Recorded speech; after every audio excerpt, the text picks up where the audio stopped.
Hi everyone and good morning. This is Susan at a Vintage Design Studio, and I'd like to share with you today on how to make your vintage seam binding gathered without sewing. When you receive your vintage seam binding from Wild Orchid Crafts at www.wildorchidcrafts.com, your seam binding will be in a plastic package sealed with the name of the color on the front of your seam binding. Get a piece of your seam binding and cut it to the length in which you'll need for your project. I'm going to cut a small piece just for the sake of this video.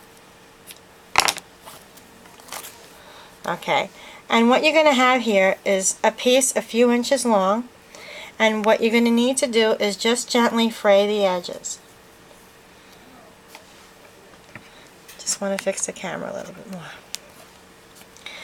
Okay, so now what you're going to do is you're going to keep fraying the edges just so that you have, and if you need help, just get like a pin or a scissor just to get a few of the pieces to look as if it would be frayed.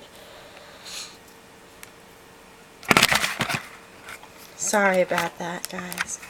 I'm trying to use a new tripod here.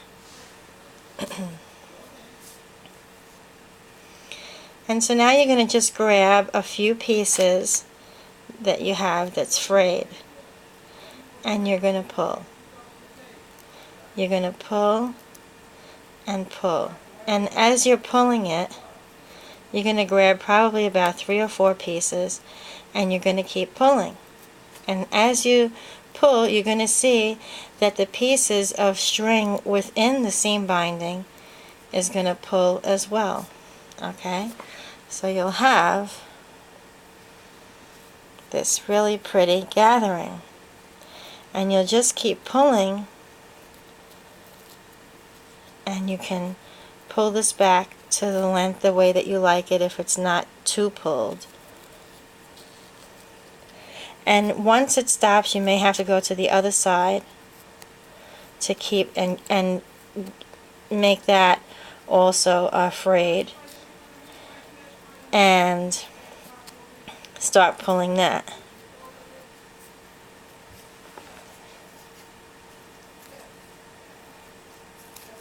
Okay, and when you're pulling that, between both sides you'll have a really beautiful piece of seam binding that is gathered.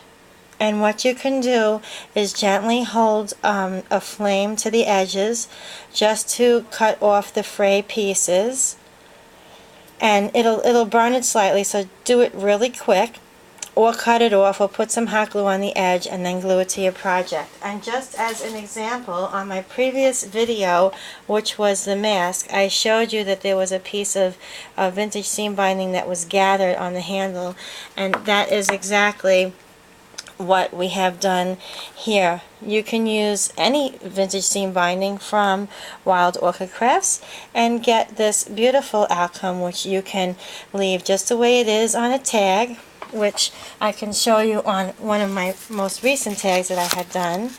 There is the vintage seam binding in a long piece that's pulled, and it looks beautiful on a card as well. I hope this instructional video, which was very short and simple, has helped you, because I have received several videos literally overnight, messages on my making an instructional video on how to do the vintage seam binding. If you have any questions, please email me and let me know. Thank you for watching.